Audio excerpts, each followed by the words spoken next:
Kita siapkan hati kita dan kita puji dengan pujian ini ya. Ya Tuhanku, kami hendak bersyukur padamu Bapa.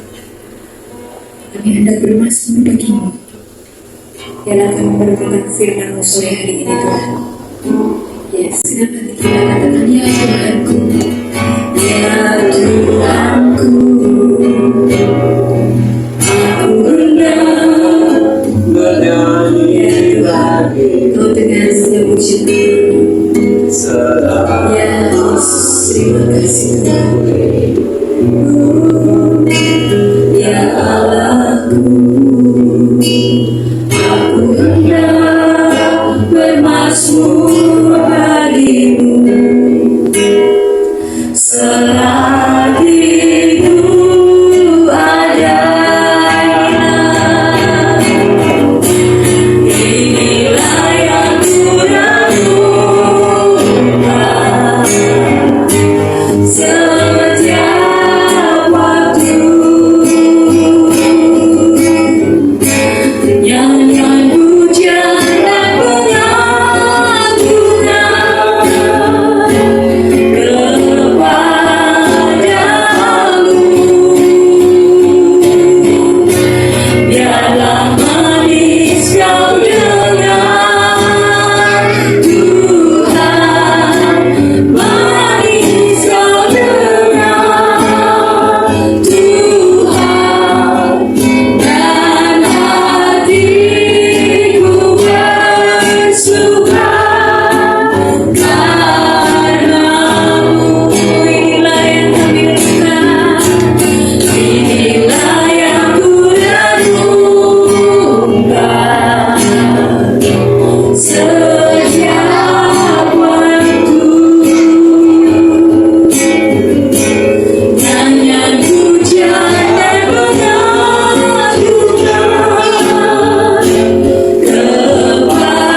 kami boleh kembali di tempat itu, kembali memuji dan memuliakan nama-Mu Yesus. Kami naikkan puji dan penyembahan kami Tuhan, untuk menyembahkan hati-Mu saja Bapa. Terima kasih Tuhan, biarlah kami bersandar, biarlah kami berharap, biarlah kami memuji dan memuliakan nama-Mu, hanya Yesus yang boleh kami tinggikan Bapa.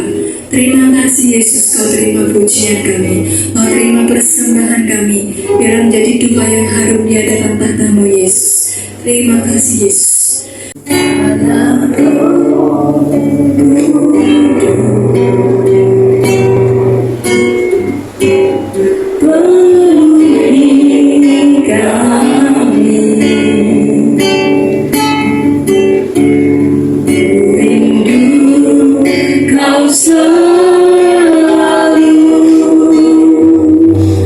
Dalam hidupku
dan ku sanjung mulia, mulia bagimu Tuhan, bagimu Tuhan, bagimu Tuhan, sebab Kau layak terima pujian, sebab Kau layak terima pujian, sebab Kau layak ku agungkan Yesus, Raja di atas segala raja.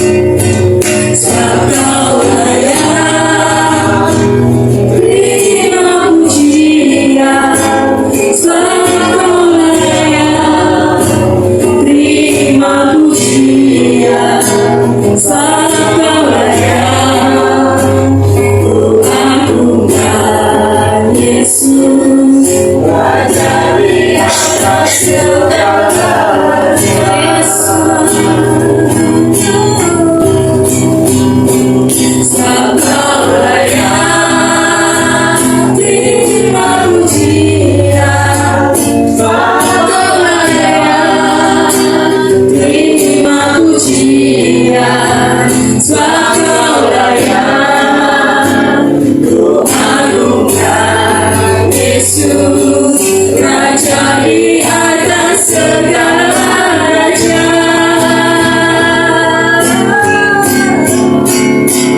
Sebab Kau layak terima pujian, sebab Kau layak terima pujian, sebab Kau layak ku agungkan Yesus, Raja di atas segala raja. Sebab Kau layak terima pujian, sebab Kau layak terima pujian, sebab Kau layak ku agungkan Yesus, Raja di atas segala raja, Raja di atas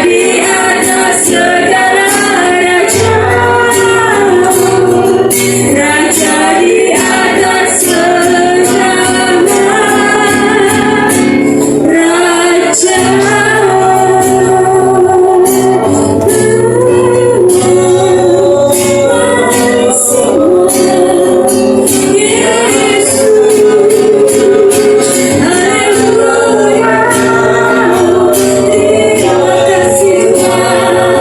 di atas segala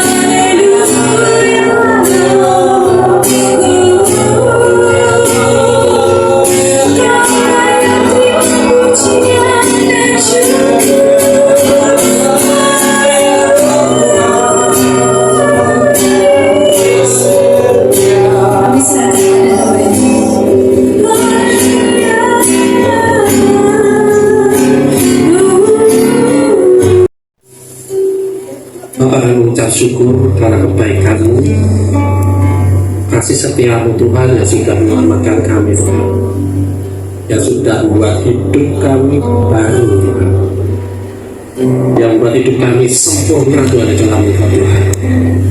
Engkau yang sudah membenarkan kami, Engkau yang sudah menguduskan kami Tuhan. Terima kasih Tuhan. Suara hari ini Tuhan, kami merayakan kasih-Mu itu Tuhan. Kami merayakan karya-Mu Tuhan di dalam setiap kami Tuhan, jemaat-Mu tempat ini Tuhan. Kami merayakan Tuhan kebaikan-kebaikan-Mu Tuhan di masa-masa yang akan datang Tuhan. Karena Engkau sudah rancangan kami Tuhan, masa depan kami yang penuh dengan kegembiraan Tuhan. Terima kasih Tuhan Yesus. Pada sore hari ini Tuhan, kami sudah mendengar firman-Mu. Wajari kami tentang kasih-Mu, wajari kami tentang karya-Mu Tuhan dalam hidup kami Tuhan, sehingga kami boleh mengerti Tuhan identitas kami Tuhan, jadi diri kami Tuhan di dalam hidup Tuhan. Dan biarlah keselamatan itu Tuhan terus Tuhan mengalir dalam hidup kami. Nah Roh Kudus supaya pimpin kami, Roh Kudus yang memberikan kami pengertian pewahyuan yang mengajar kami, menghibur kami, memberikan kami damai sejahtera, sehingga kami Tuhan dapat menerima semua bagian kami Tuhan pada sore hari ini. Di dalam nama Tuhan Yesus, kita semua siap dengan firman Tuhan bersepakat berkata, amin. Shalom, selamat datang, selamat sore, sore yang diberkati Tuhan, amin. Ya, hari ini kita mau belajar tentang apa sih tujuan kita diselamatkan. Siapa yang tahu tujuan kita diselamatkan? Kita ini sudah menerima keselamatan, kayak kita ini menerima kado ya. Ketika kita menerima kado, apa yang kita lakukan? Ya, menerima atau membayar? Menerima, kan? Masih harus bayar lagi nggak? Nah, ya, keselamatan itu kado. Kasih karunia Tuhan, anugerah keselamatan, kado keselamatan. Ya. Jadi bagian kita ini menerima keselamatan, bukan membayar keselamatan. Nah, kenapa kok kita terima kado ini? Kenapa kok kita dikasih keselamatan ini gratis, cuma-cuma sama Tuhan, nggak perlu bayar? Kenapa? Yang sudah pemuritan baptisan kemarin mesti tahu. Jadi karena apa? Karena kita tidak bisa bayar, harganya terlalu mahal. Nah, kalau kita bisa lihat caranya Yesus itu membayar harga keselamatan itu seperti apa, kira-kira kita bisa lakukan nggak dalam hidup kita? Ya, bisa ya. Bahkan kita terima kadonya itu ketika kita hidup benar atau hidup dosa. Kita terima kadonya itu ketika kita hidup dosa atau hidup di dalam kebaikan. Terima kadonya itu. Diselamatkan itu untuk apa sih? Nah, nanti kita akan belajar. Jadi kita terima kado ini, apapun keadaan kita, di saat itu kita masih di dalam dosa.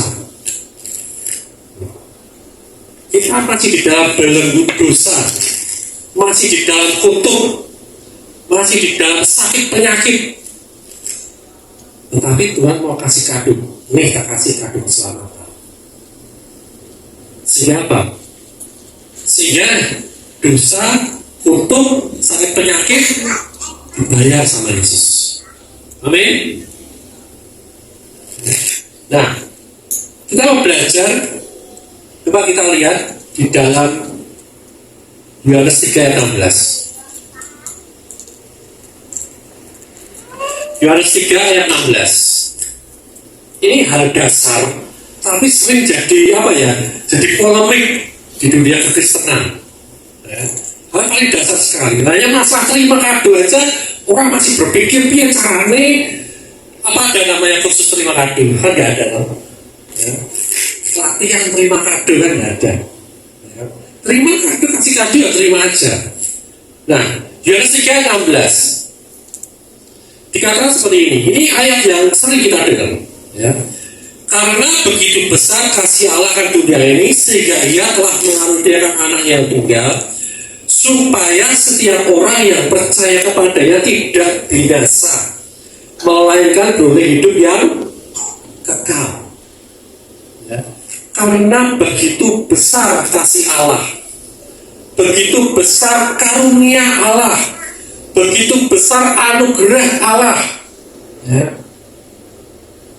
Yang orang bilang itu hyper grace itu tidak ada apa-apanya.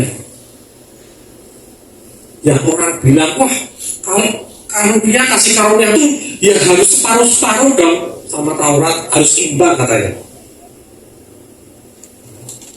Tapi ini katanya begitu besar kasih Allah. Siapa yang bisa ukur besar? Begitu besar ya kasih Allah. Yang Dia lakukan untuk kita aja. Ya, seperti itu. Ya, walaupun kita tidak menyaksikan langsung, tapi dari film-filmnya kita udah bisa lihat. Nggak ada orang yang punya kasih seperti itu untuk ciptaannya gitu. Istilahnya untuk ciptaannya. Kalau kita membuat sesuatu ya, misalkan kita bikin gitar itu, kita bikin gitarnya rusak. Apa yang kita lakukan?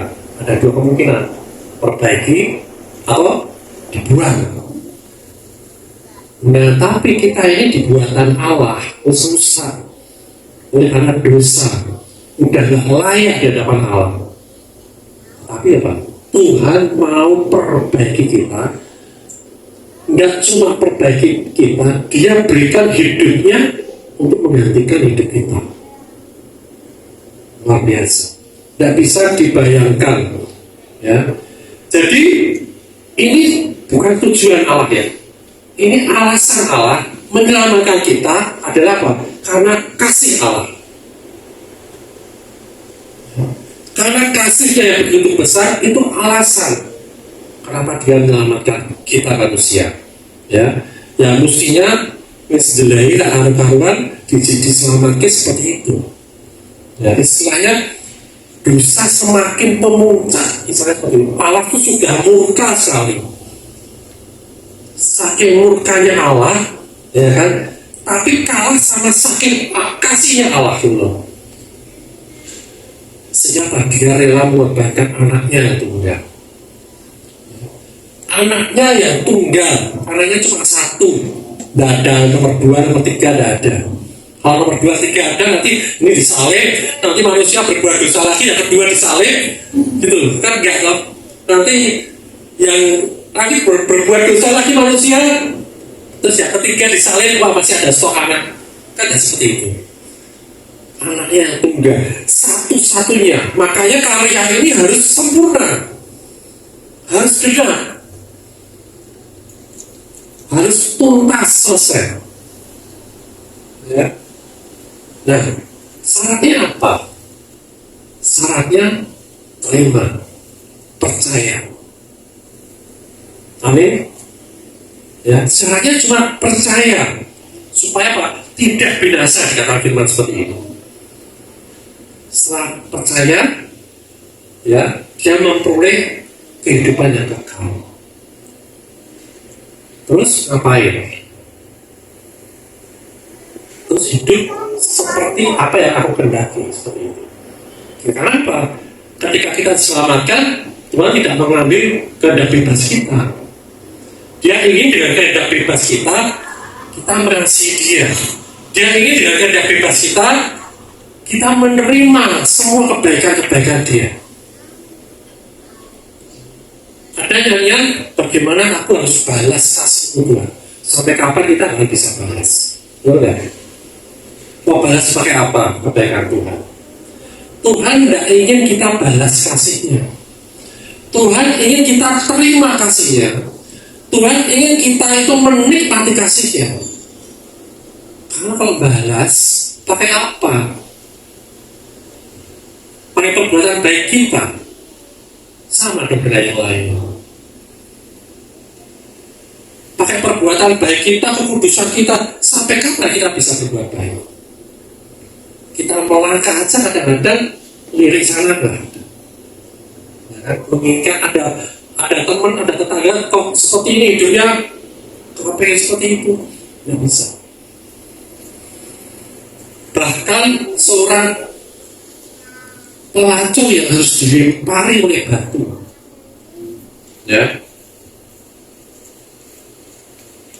tidak ada satupun yang berani melempar dia. Tapi yang terjadi sekarang, banyak gereja ingin melempar batu orang-orang yang berdosa karena merasa kudus, merasa benar, lah sudah baik. Banyak sekali hal yang yang bahkan ahli Taurat aja tidak berani lakukan itu, tapi gereja zaman sekarang berani menghakimi orang. Nah, itu alasannya kenapa Allah menyelamatkan kita, karena begitu besar ya, sekali lagi begitu besar, kita nggak bisa mengukur kasih Allah kepada kita. Dan kasih Allah itu terwujud dilakukan oleh anak tunggalnya, Yesus Kristus. Nah sekarang tujuannya apa sih? Kan cuma sekedar tulis kamu terima kado, selesai. Ya.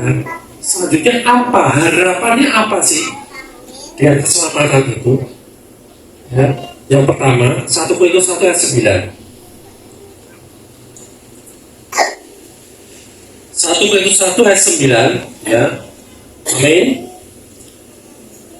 Allah yang memanggil kamu kepada persekutuan dengan anaknya Yesus Kristus Tuhan kita adalah setia. Tujuan pertama kali, tujuan yang pertama kita diselamatkan adalah persekutuan. Ada hubungan. Ya. Tuhan ingin menyelamatkan kita karena Dia mengasihi. Kalau Tuhan mengasihi kayak seperti kita dengan pasangan kita, dengan anak kita, dengan orang tua kita, ya, kita mengasihi, kita mewujudkan kasih itu supaya apa? Supaya itu cuek-cuekan gitu, kan enggak? Supaya ada hubungan, supaya ada keintiman, ya.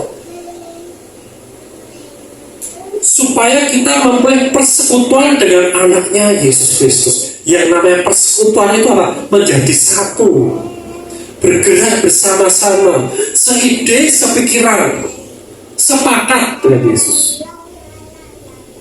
Ya. Di 1 Yohanes 1 ayat 3 dikatakan, ini Yohanes lagi menginjil ya. Apa yang telah kami lihat dan yang telah kami dengar itu kami beritakan pada kamu juga, supaya kamu pun beroleh persekutuan dengan kami, dengan Dia, ya, dengan murid-murid. Dan persekutuan kami adalah persekutuan dengan Bapa dan dengan anaknya Yesus Kristus. Jadi kalau kita terima Yesus sebagai Tuhan dan Selamat, kita menjadi satu roh dengan Dia, bersekutu dengan Dia. Tidak cuma kita tok dengan Dia, tetapi dengan murid-murid yang lain, dengan orang Kristen yang lain, dengan tubuh yang lain. Kita menjadi satu, bersekutu seperti ini, bersekutu di dalam kasih Kristus. Kita ada dalam satu tubuh yang sama, yaitu tubuh Kristus. Amin. Ya, kalau kita ngerti ini, nggak mungkin kita saling menyakiti, benar nggak? Ya, karena kita satu tubuh. Nggak mungkin kita saling menyakiti, tidak ada perpecahan, nggak ada. Kalau kita mengerti kita bagaimana kita terima kado ini, tujuan keselamatan ini, ya, kita akan memelihara, akan hidup di dalamnya. Ya, rumah tangga nggak ada perceraian, amin.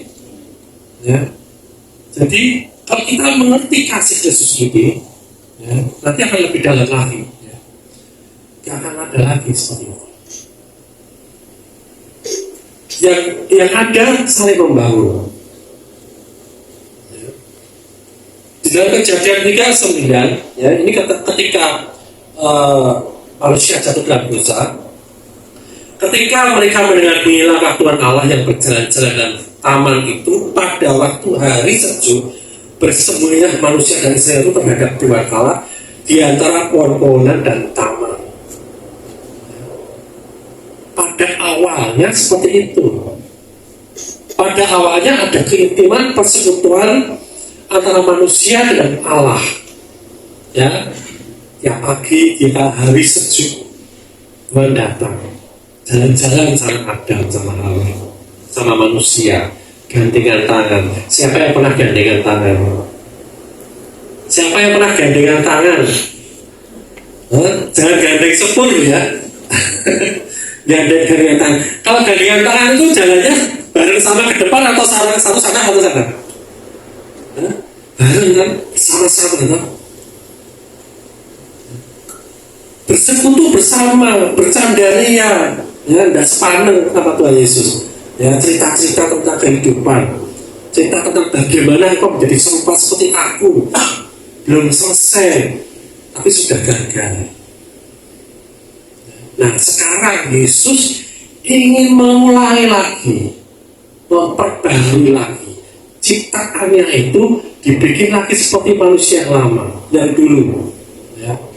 Tetapi dia bungkus, dia segel dengan Roh Kudus. Nah, siapa yang bisa buka segelnya Roh Kudus? Kita tidak bisa. Ya. Sejak Yesus dikatakan di firman Tuhan, sejak Yesus itu menebus dosa manusia, ya, dosa dunia dihapuskan. Amin. Ini kata firman, ya. Dosa dunia dihapuskan. Artinya apa? Orang-orang yang percaya dengan Tuhan Yesus, dosa tidak bisa membuat mereka ke neraka lagi. Tapi tetap ada konsekuensi dosa. Dosa, akibat dosa adalah maut. Benar nggak?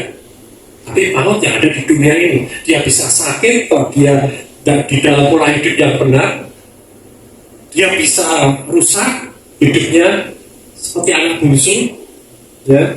Dia bisa kacau, itu konsekuensinya. Artinya apa? Dia binasa. Kalau dia terus, dia bisa mati di dunia ini. Tetapi keselamatan dia itu tetap. Kenapa? Yang di dalam itu adalah buatan Tuhan, buatan Allah. Kita diciptakan di dalam Kristus Yesus. Siapa yang bisa mengatakan? Beda dengan dulu Adam dan Hawa, karena belum ada meterai Roh Kudus. Jadi hal ini apa ya? Ketika Yusuf itu ya, Yusuf tahu ya cerita Yusuf ketika dia didatangi saudara-saudaranya, saudara-saudaranya itu takut sama dia. Karena apa? Dia sudah menyakiti hati Yusuf pada waktu itu, sudah menyiksa, menganiaya Yusuf. Padahal Yusuf itu sudah mengampuni mereka, sudah diomong, aku mengampuni kalian. Tapi apa? Mereka tetap takut. Mereka tetap apa ya? Tidak percaya akan diampuni. Akhirnya apa? Yusuf menangis. Saat ini Yesus, bayangkan, dia sudah tebus kita semua. Dia sudah mengampuni dosa kita semua. Tapi kita yang ngosok sih Tuhan. Ngosok aku harus cuma terima kok Tuhan. Bayangkan. Yesus menangis, sedih. Kalau kita bisa merasakan itu, apa yang dia perbuat aja sampai dia mati. Tapi kita masih kurang ya. Masih harus ditambah lagi Tuhan. Masih kurang pengorbananmu Tuhan. Aku harus berbuat baik Tuhan. Aku harus berusaha ini Tuhan. Aku harus hidup kudus Tuhan. Hidup kudus yang salah. Tetapi hidup kudus bukan untuk mendapatkan keselamatan. Tetapi keselamatan, karena kau sudah selamat, tunjukkanlah kau kau sudah diselamatkan dan hidup benar. Ya, nanti ada. Ya, jadi selama ini orang Kristen datang kepada Yesus karena apa? Karena ingin sembuh, karena ingin mujizat, karena ingin kaya, ya, ingin sukses, ya, dan minta-minta yang lainnya. Siapa yang ingin mujizat? Siapa yang ingin mujizat terjadi terus dalam hidupnya? Ya. Siapa yang ingin mujizat terus di dalam hidupnya? Kalau begitu, saya doain dapat masalah terus ya. Yang dapat mujizat. Ya. Orang Kristen udah gak waktunya aja minta mujizat. Orang Kristen sudah waktunya apa? Membuat mujizat. Mendoakan orang sakit sembuh. Amin. Ya. Karena apa? Kita punya kuasa. Kita punya persekutuan dengan Kristus. Punya persekutuan dengan Allah langsung. Satu roh sama dia. Ada roh Tuhan di dalam kita, ada roh anaknya di dalam kita, ada roh kudus lagi yang memperdayakan kita. Roh kudus yang tugasnya menuntaskan setiap pekerjaan Kristus dalam hidup kita. Amin. Ya, seperti kisah 10 orang kusta yang disembuhkan dalam Lukas 17. Dari 10 itu berapa yang balik? Pernah dengar ceritanya? Dari 10 orang kusta, berapa yang datang lagi pada Yesus? Satu yang menginginkan ada hubungan dengan Yesus. Terus Tuhan marah, enggak juga. Ya udah, kan itu kan ada bebas mereka. Tapi dia ingin ada persekutuan. Dia ingin ada hubungan. Ya. Seperti misalkan ya, kalau ada mungkin pernah dengar cerita ini ya. Ada beberapa orang di penjara. Kemudian ada orang mau bebaskan mereka. Ini bayar mereka, ditebus mereka. Ada beberapa sikap. Ada satu orang, tetap aja di sini enak. Ya, udah ditebus pada. Tetap aja di sini. Enak menikmati. Ya. Yang kedua, keluar, tapi dia kembali ke kehidupan lamanya. Itu yang banyak terjadi. Jika saya melayani penjara, banyak hal seperti itu. Ya. Balik lagi, bolak-balik penjara kayak rumahnya sendiri. Kayak dia punya kunci, ya. Udah dibebasi, sudah ditebus, balik lagi. Ya, kembali ke dunia lamanya. Tapi ada yang ketiga, begitu dia keluar, dia cari siapa yang menebus dia. Kemudian dia ikut dengan siapa dia yang menebus dia.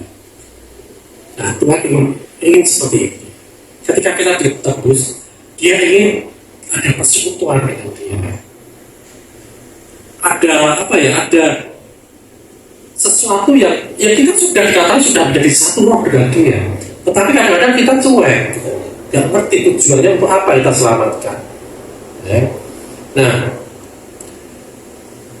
menjadi serupa dengan Kristus itu yang kedua tujuannya. Di dalam Roma 8 ayat 9 dikatakan seperti ini.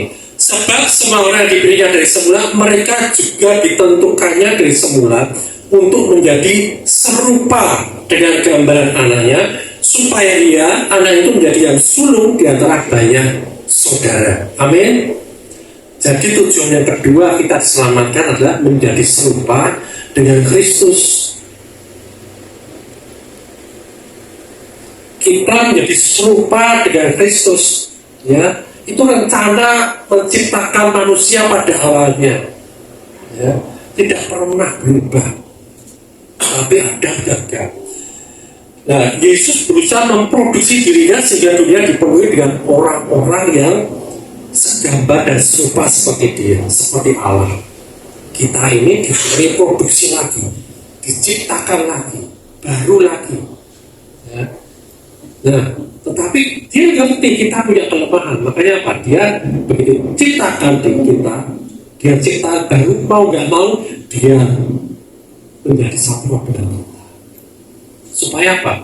Supaya dia bisa kerjakan apa yang sudah dia kerjakan di dalam hidup kita sampai tuntas. Nah, jadi kalau kita ini serupa seperti Kristus, perjalanan sekarang namanya apa? Kalau kita foto gitu kan selfie ya. Nah, kita ini selfie-nya Kristus. Serupa seperti Kristus. Itu penguat. Segambar seperti Kristus sudah diciptakan segambar. Sempurna. Ketika kita lahir baru, kita tidak bayi rohani. Karena Kristus tidak datang masuk peti kita ini sebagai bayi rohani, dan seperti itu. Kita jadi satu roh dengan dia sempurna. Apa Yesus punya, itu semuanya ada di dalam hidup kita. Makanya dikatakan apa? Sejak kita terima Yesus, kita menjadi ahli waris Raja Surga. Segala berkat-berkat rohani ada di dalam hidup kita. Kita menjadi ya adik-adiknya Yesus. Ya kan dia sebagai yang sulung. Berarti kok panggil Mas Yesus juga boleh.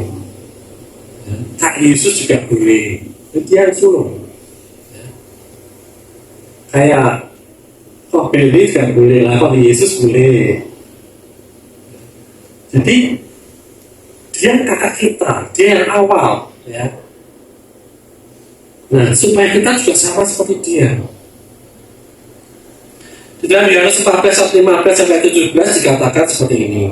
Jikalau kamu mengasihi aku, kamu akan menuruti segala perintahku. Aku akan minta kepada Bapa, dan Dia akan memberikan kepadamu seorang penolong yang lain, supaya menyertai kamu selama-lamanya, yaitu Roh kebenaran. Menyertai selama-lamanya. Amin. Ya. Udah sekarang kita berbuat baik, dia menyertai kita. Nanti sebentar kita berbuat salah, dia pergi. Terus nanti berbuat baik lagi, dia datang lagi. Tidak seperti itu. Keluar masuk, tidak seperti itu. menyertai kita selama-lamanya, ya, yaitu roh kebenaran. Kalau roh kebenaran ada di dalam hidup kita selama-lamanya, berarti selama-lamanya kita ini dikatakan orang benar. Dikatakan orang benar bukan karena kita ini sudah hidupnya benar semuanya, tetapi karena apa? Kebenaran yang kita kasih, yang kita terima dari roh kebenaran itu. Nah, kalau kita tidak roh kebenaran yang tinggal di dalam kita, hidup kita selama-lamanya, ya, terus ketika kita mati atau kita pada masa penghakiman, apa kita terus dihakimi lagi?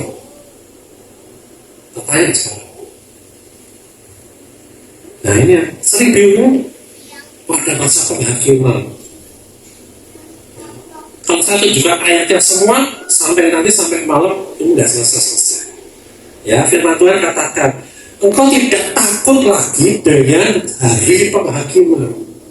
Kita tidak takut dengan hari penghakiman, berarti kita tidak punya kesalahan. Tidak takut dihakimi. Karena apa? Bukan karena hidup kita tidak benar, bukan karena kita sudah melakukan semua perintah Tuhan, tapi karena roh kebenaran itu ada dalam hidup kita. Amin. Amin. Mantap dong, amin.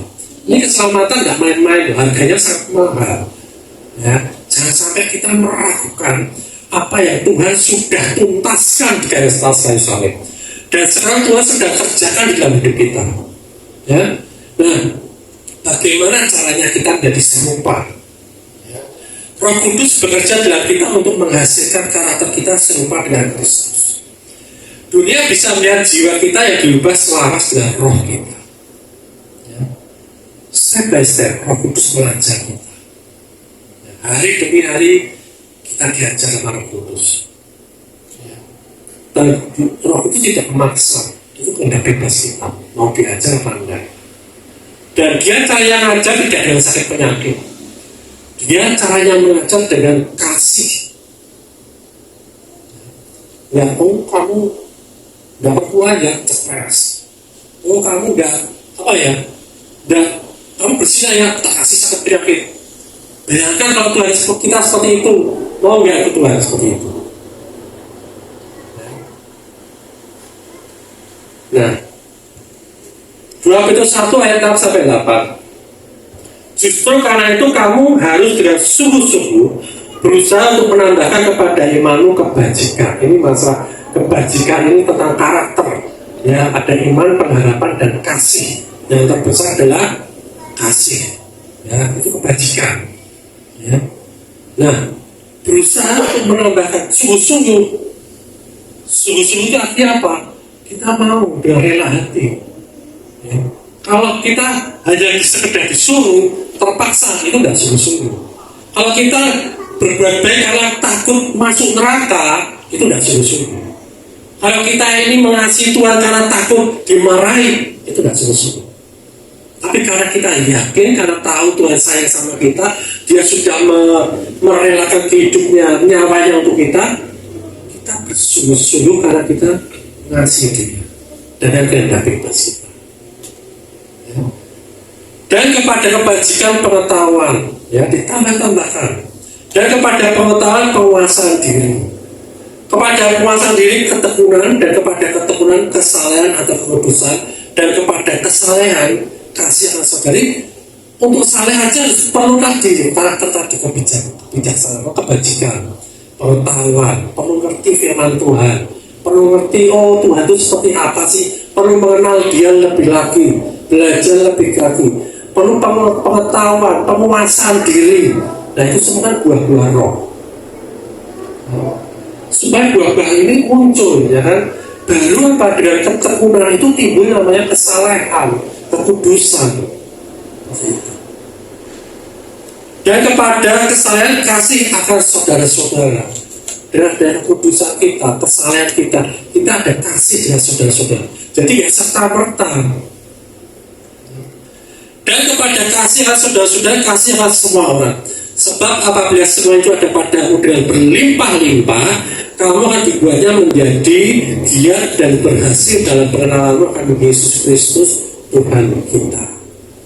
Tuhan hanya ingin setelah kita bersekutu, Tuhan ingin apa? Kita mengenal Dia. Ujung-ujungnya akan mengenal Dia. Ya. Bukan kita melayani Dia untuk menyenangkan Dia, ya, supaya kita dianggap benar dan seperti itu. Kalau kita mengenal Kristus, mengenal Yesus dengan baik dan benar, tidak usah dipaksa. Yesus akan mendapatkan pelayanan kita. Amin. Ya. Kita melayani bukan karena keharusan, bukan karena orang Kristen kan harus melayani. Kalau kamu melayani di gereja atau apa jadi apa enggak. Ya. Tetapi kita mengenal siapa Dia. Setelah kita mengenal Dia, hidup kita diubahkan. Ya, Yesus akan mendapatkan pelayanan kita. Kalau kita dengan pasangan kita misalkan, ya, kita berbuat baik terus. Ya. Dia jengkel tetap kita kasihi. Dia galak tetap kita kasihi. Ya. Dia cuek, ya, tetap kita kasihi, tetap kita perhatikan. Lama-lama, tidak mungkin seperti itu terus. Pasti suatu saja melayani kita lebih lagi. Amin. Orang dunia aja bisa melakukan seperti itu. Apalagi kita yang dikatakan ciptaan Yesus, berasal dari surga. Ya. Ada kasih Yesus dalam hidup kita. Nah, yang ketiga, supaya apa? Supaya berbuah keselamatan. Ya. Karena kita ini buatan Allah diciptakan dalam Kristus Yesus untuk melakukan pekerjaan baik yang dipersiapkan Allah sebelumnya. Dia mau supaya kita hidup di dalamnya. Ya, Efesus 2:10. Untuk melakukan perbuatan baik, untuk kita berbuah-buah. Ya. Berbuah dari dalam. Ya, seperti bagaimana cara melakukan buah dengan melekat pada pokoknya, pada pokok anggur. Jadi sebenarnya yang menghasilkan buah itu adalah pokoknya itu. Kristus itu ya sebagai pokok anggur itu yang menghasilkan buah. Kita ini cara-caranya.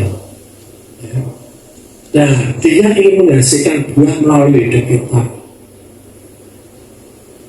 Kalau kita tidak bisa menghasilkan buah, dikatakan apa? Rantainya dipotong, dibersihkan, bukan dibuang. Kalau saya waktu di kebun itu ya, orang-orang yang lagi bikin apa ya, nanam-nanaman itu, tanaman dipotong itu bisa jadi pohon lagi loh. Dipotong, dibersihkan, jadi pohon lagi hidup. Nah, seperti itu Yesus juga sama. Dia ingin kita tetap hidup bersama Dia, melekat pada pokoknya, melekat pada Dia, supaya buahnya Dia bisa keluar dari dalam hidup kita. Amin. Siapa yang mau berbuah? Ya, mau. Amin. Siapa yang mau menikmati buah? Kita semua sudah menikmati buah. Ya. Nah, kalau kita nggak pernah mengeluarkan buah, kita nggak bisa menikmati juga. Tapi Kristus menikmati semuanya. Ya. Dia yang mau pakai kita. Makanya kita ini dibersihkan, hidup kita cara bersihkan kita, cara memproses kita hanya dengan firman. Tidak dengan sakit penyakit, tidak dengan proses yang macam-macam, tidak dengan aniaya, tidak dengan apa ya, kesulitan-kesulitan itu bukan berasal dari Dia. Segala masalah-masalah di dunia ini bukan dari Dia, tetapi itu terjadi dalam hidup kita supaya apa? Bukan untuk mengenal Dia. Jadi kita belajar firman-Nya Dia dulu, kita melekat pada Dia. Jadi ketika kita mendapatkan masalah, ketika kita mendapat sakit penyakit, kita tahu caranya menghadapi itu semua. Kita nanti cara menggunakan kuasa yang ada dalam hidup kita. Amin. Jadi jangan tunggu masalahnya baru kita belajar. Kalau kita lagi ulangan, ya, kita ulangan belajar dulu atau ulangan dulu dipakai untuk belajar? Enggak. Ya sambil ulangan nanti belajar kan nggak seperti itu. Belajar dulu cara Tuhan menghadapi masalah seperti apa, fasilitas-fasilitasnya dia seperti apa, senjata-senjatanya seperti apa, gunanya itu semua itu apa, ngerti semua. Sehingga ketika kita menghadapi masalah, kita bisa selesaikan semuanya dengan baik. Jadi kita maju bukan untuk merebut kemenangan, tapi kita maju berperang di atas dasar kemenangan. Amin. Nah, jadi kita adalah rantai dibersihkan. Terus dari 3 hal, 3 tujuan itu. Yang pertama tadi apa? Ya, kita diselamatkan untuk bersekutu, oleh persekutuan. Kemudian untuk menjadi serupa dengan Kristus. Kemudian yang ketiga untuk berbuah keselamatan. Ya, itu harus tuntas. Dan saya pikir dosa lagi. Waduh, aku masih berdosa. Ya wes dosa, balik lagi. Ya, jadi jangan mikirin dosa terus. Bangkit lagi, diajar dengan firman Kristus, ya, dan lakukan firman. Apa yang kata firman? Oh ya, oke, setuju. Kalau orang ini sudah diselamatkan, ya, tujuannya belum nyampe, nggak tahu tujuannya, dia berkutat dengan aduh, aku salah lagi, aduh, aku dosa lagi. Kapan ya aku keluar dari dosa ini? Ya dipikir cuma itu toh. Kapan tujuan Kristus ini terjadi dalam hidupnya? Tidak pernah terjadi. Hanya berkutat dosa terus, padahal dosa sudah dihapuskan. Kalau ditanya Tuhan dosaku ini apa aja Tuhan? Tuhan katakan apa? Lupa ini. Gak ingat lagi, itu kata firman, kata Tuhan sendiri. Nah kok kita mengingat dosa teman kita, saudara kita, dosa-dosa kita sendiri, kita ingat terus. Dia mengampuni kita, dosa kita, dosa yang sekarang dan yang akan datang. Belum berbuat dosa kalau sudah diampuni. Itulah kasih. Inilah kasih yang tanpa syarat. Dia sediakan tahta kasih karunia-Nya. Ya, Tuhan tidak pusing dosa-dosa karena itu sudah dibenarkan. Tapi Tuhan mau bentuk kau terus menjadi serupa seperti Dia. Terus kalau menjadi sudah serupa dengan Dia, artinya serupa itu artinya apa? Seide dengan wajahnya yang sama, tapi seide dia, sepemikiran dengan Dia, sejiwa dengan Dia, sehati sepikir dengan Yesus. Ya, tahu panggilan hidupnya. Kalau pikirin dosa terus, kapan bisa tahu panggilan hidupnya? Ya, merasa tidak layak terus. Kalau kita merasa tidak layak terus, di sini ada perjamuan kudus. Ya, jangan minum perjamuan kudus. Karena apa? Perjamuan kudus tujuannya adalah memperingati perjalanan Kristus atas hidup kita. Sudah tuntas. Kalau kita masih meragukan, itu ya dikatakan tidak layak. Bukan karena kita habis marah-marahan, bukan karena itu. Amin. Jadi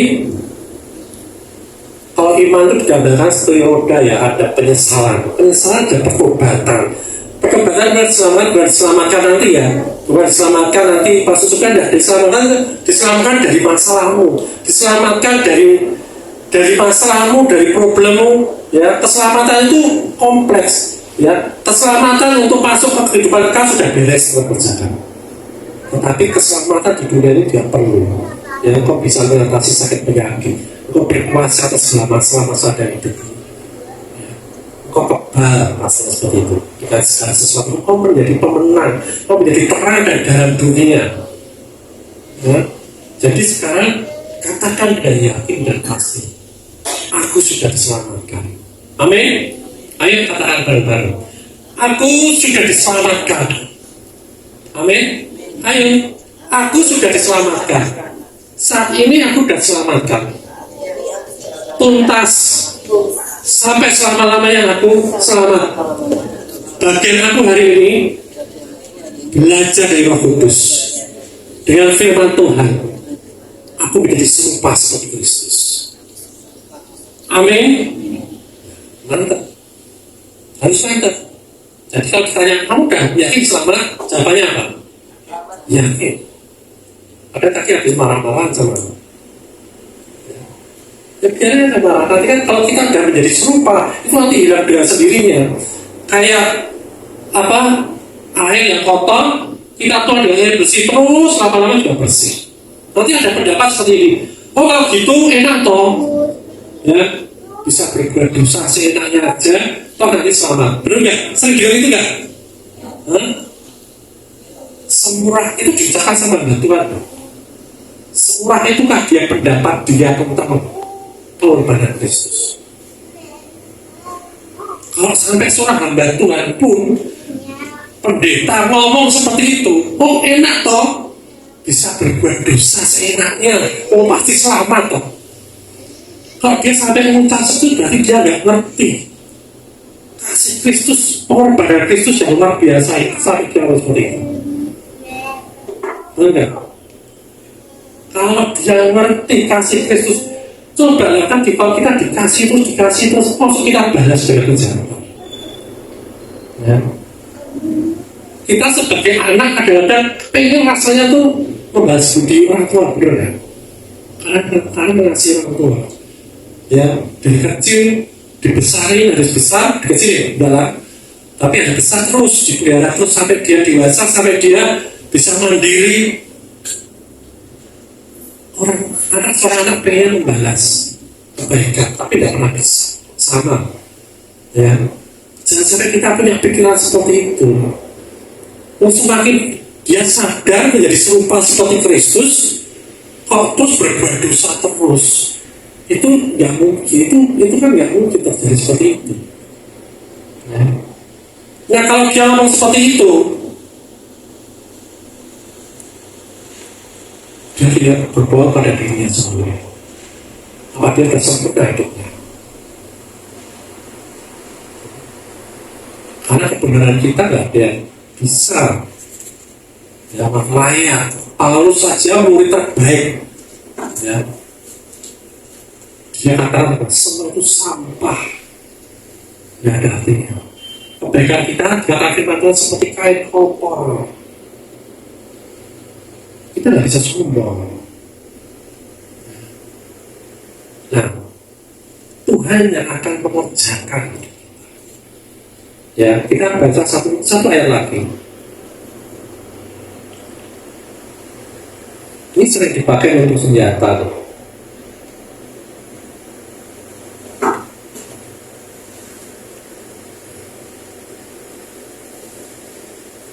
Nah, Filipi 2 ayat 12. Ya, dikatakan seperti ini. Hai saudara-saudara yang kekasih, kamu senantiasa taat. Karena itu tetaplah kerjakan keselamatanmu dengan takut dan gentar. Bukan saja seperti waktu aku masih hadir, tapi terlebih puaskan waktu aku tidak hadir. Ini sering dipakai sama teman-teman hamba Tuhan. Apa? Kamu harus mengerjakan keselamatanmu supaya kamu tetap selamat. Ya, ini kan jelas kamu harus mengerjakan keselamatanmu. Saya tanya, ya kan? Coba kerjakan soal ujian matematika, tapi soalnya masih di sini. Bisa nggak kita kerjakan? Nggak bisa, no? Soalnya matematika harus diberikan dulu, harus terima dulu baru dikerjakan. Amin. Sama. Kerjakan keselamatanmu itu mengerjakan bukan untuk menerima keselamatan. Keselamatannya sudah diterima karena kamu sudah diselamatkan. Kamu hiduplah seperti layaknya engkau sudah diselamatkan. Seperti itu. Kalau kamu sudah dibenarkan, berkata-katalah, bersikaplah seperti orang yang sudah dibenarkan. Itu yang namanya mengerjakan keselamatan. Nah, dia cukup di ayat ini, padahal di ayat selanjutnya dikatakan seperti ayat 13. Karena Allah lah yang mengerjakan di dalam kamu, baik kemauan maupun pekerjaan menurut kerelaannya. Jadi mengerjakan keselamatan yang dikerjakan ini, ya kita hanya manut. Yang mengerjakan siapa? Allah yang mengerjakan di dalam kita. Nah ini sering nggak dibaca ya sih. menurut kemauannya maupun kerja menurut kerelaannya. Bayangin, hidupnya aja, nyawanya aja direlakan untuk kita. Dia pasti akan mengerjakan keselamatan kita ini sampai tuntas. Amin. Sampai kita menjadi serupa seperti dia. Amin. Nah itu. Jadi jangan bingung lagi dengan keselamatan kita. Jangan tertudung lagi dengan keselamatan kita. Karena yang mengerjakan bukan kita. Makanya katakan, kalau menyangkal diri pikul salib. Menyangkal diri pikul salib itu bukan bayar harga, Bapak Ibu Saudara. Bukan bayar harga. Menyangkal diri pikul salib itu apa? Memikul kuk bersama dengan Tuhan. Dan dia bilang ringan. Kenapa dia ringan? Karena dia bawa yang kuat. Ya, kalau sapi itu dikasih kuk itu pasti berdua. Yang satu yang sapi baru, yang satu sapi yang sudah pengalaman. Supaya Pak yang baru ini ikuti, belajar kita. Kalau yang baru ini oleh ke sana, dia akan tertarik. Tidak nyampe tujuannya. Nah, bagian kita apa?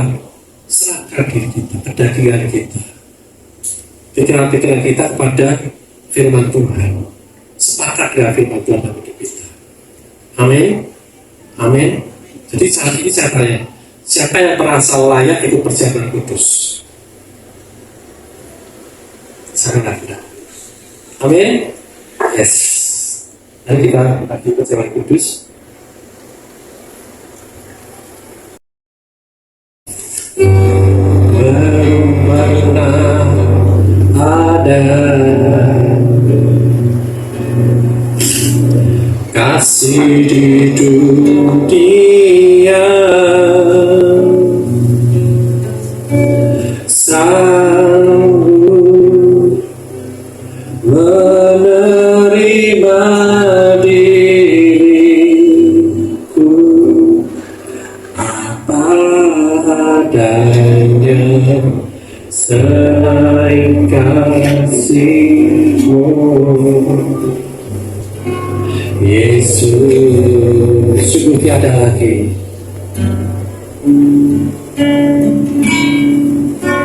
Sungguh tiada lagi kasih seperti ini. Sanggup mengubahkan hidupku menjadi baru selain kasih-Mu. Yesus,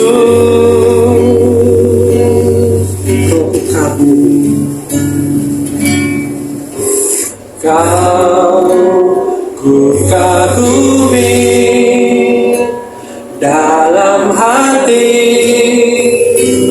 kasih-Mu tiada duanya.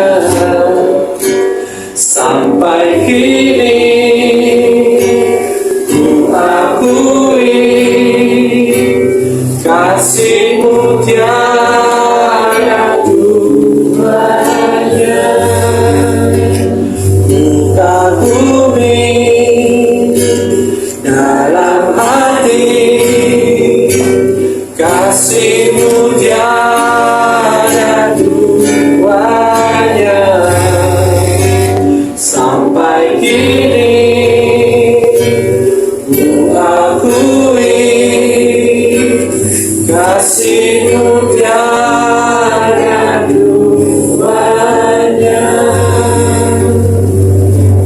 Bacakan dalam Lukas 22 ayat 19 sampai 20. Lalu ia mengambil roti, mengucap syukur, memecah-mecahkannya dan memberikannya kepada mereka, katanya, inilah tubuhku yang diserahkan bagi kamu. Perbuatlah ini menjadi peringatan akan aku.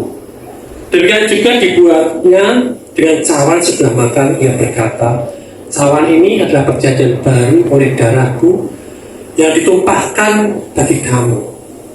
Kita melakukan perjamuan untuk mengingat perbuatan Tuhan Yesus di kayu salib, sekaligus mengingatkan identitas diri kita di dalam Tuhan.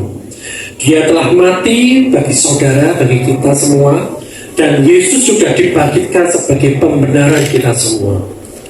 Berdiri teguh atas dasar apa yang sudah Tuhan lakukan, sehingga hidup kita bukan lagi untuk merebut kemenangan, tetapi mulut kita senantiasa memuji Tuhan di atas dasar kemenangan. Betapa kami bersyukur Tuhan, Kau diserahkan karena pelanggaran kami. Kau dibangkitkan sebagai pembenaran kami. Kau sudah mendeklarasikan kami sudah dibebaskan dari kesalahan, dan kami diterima di hadapan-Mu sebagai orang yang benar, yaitu dibenarkan karena iman di dalam Kristus Yesus.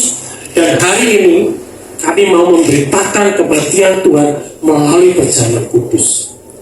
Kami percaya Tuhan bahwa Kau yang menjanjikan kepada kami, setiap kali kami makan roti dan minum dari cawan ini, kami terima hidup yang sama seperti di surga. Hidup yang sehat, tidak ada penyakit, hidup yang diberkati, tak ada kekurangan. Kami semua yang terima tubuh dan darah-Mu, kami disembuhkan dan kami disempurnakan. Amin. Ya, kita angkat roti ini dan kita ucapkan bersama-sama. Dalam nama Tuhan Yesus, inilah roti yang turun dari surga. Inilah tubuh Tuhan Yesus Kristus yang ditikam, ditombak, dihancurkan di atas kayu salib. Sesungguhnya Engkau sedang menanggung semua penyakit kami. Artinya hari ini tidak boleh ada satupun penyakit di dalam tubuhku. Dengan bilur-bilur-Mu semua, penyakit kami semua hari ini disembuhkan. Aku terima hidup yang lebih sehat. Aku terima tubuh yang lebih kuat. Dalam nama Tuhan Yesus Kristus, inilah tubuh Tuhan Yesus Kristus. Marilah kita makan tubuh Tuhan Yesus Kristus. Kita ucapkan bersama-sama. Dalam nama Tuhan Yesus, inilah darah Tuhan Yesus Kristus yang tercurah di atas kayu salib sebagai darah perjanjian yang baru, yang kekal, yang pertama memberikan pengampunan atas semua dosa-dosa kami, kesalahan kami serta pelanggaran kami. Darah-Mu tercurah di atas kayu salib menguduskan, membenarkan kami di hadapan-Mu satu kali untuk selama-lamanya. Karena kami sudah dikuduskan, benarkan oleh darah-Mu, kami dilayakkan menerima semua berkat warisan orang benar dan orang-orang kudus. Dalam nama Tuhan Yesus Kristus, inilah darah Tuhan Yesus Kristus. Kita minum dalam nama Yesus.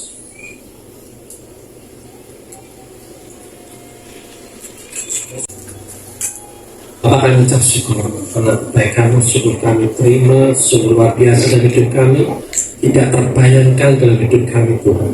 Semua yang sudah melakukan itu tuntas Tuhan, bagian kami menjadi seperti Engkau Tuhan. Dan marilah Kudus yang mengajar kami senantiasa terus menerus, supaya kami tetap berbuah tetap, supaya kami bersekutu intim dengan Tuhan, supaya hidup kami menjadi serupa seperti Kristus, dan hidup kami berbuah. Haleluya. Amin. Baik, sudah diberkati pada hari ini. Amin. Ya. Nah, katakan pada diri bagian saudara, saya orang yang paling disayang Tuhan. Yakin? Saya dibenarkan oleh karena iman. Katakan pada saya, kamu juga. Haleluya. Nah, Bapak kami ucap syukur Bapak karena ibadah pada hari ini sudah selesai dan kami diberkati oleh pelayanan-Mu di tempat ini Tuhan. Kami merayakan Tuhan kebaikan-Mu tempat ini Tuhan. Memberkati di tempat ini kami beribadah, menaruh doa berkat oleh semua paragon ini senantiasa menjadi berkat bagi banyak orang, dan Kau berkati juga pemilik dari pola semua paragon ini Tuhan. Kau berkati seluruh keluarganya Tuhan, keselamatan terjadi dalam seluruh keluarganya juga Tuhan, Kau berkati semua jajaran manajemennya Tuhan. Kau berkati karyawan-karyawanya di tempat ini Tuhan. Setiap barang-barang yang dijual di tempat ini, yang disediakan tempat ini, jasa-jasa di tempat ini, semuanya diberkati oleh Tuhan. Dan mengucap syukur Tuhan. Dan mengucap syukur Tuhan dengan segala sesuatu yang sudah terjadi dalam tempat ini Tuhan. Per hari ya demi hari Kau yang memberikan pertumbuhan. Bagian kami Tuhan melakukan pekerjaan-pekerjaan Tuhan. Engkau yang akan memberikan pertumbuhan. Terima kasih Bapa. Mari kita semua yang diberkati dan siap menerima berkat Tuhan, mengangkat tangan kita. Ya. Kiranya Tuhan memberkati engkau dan melindungi engkau. Tuhan menyinari engkau dengan wajah-Nya dan memberi engkau kasih karunia. Tuhan menghadapkan wajah-Nya kepadamu dan memberi engkau damai sejahtera. Kau disembuhkan, dipulihkan tubuh dan jiwamu seperti rohmu yang telah sempurna, makmur, panjang umur dan awet muda. Berkenanan kasih karunia dan damai sejahtera Allah melimpahi engkau oleh pengenalan akan Allah dan akan Yesus Tuhan kita. Engkau disertai Tuhan senantiasa hingga akhir zaman. Maranatha, Tuhan datang untuk kita. Dan kita semua yang telah menerima segala berkat rohani dari surga mengucap syukur dan berkata amin. Terima kasih, Tuhan Yesus memberkati.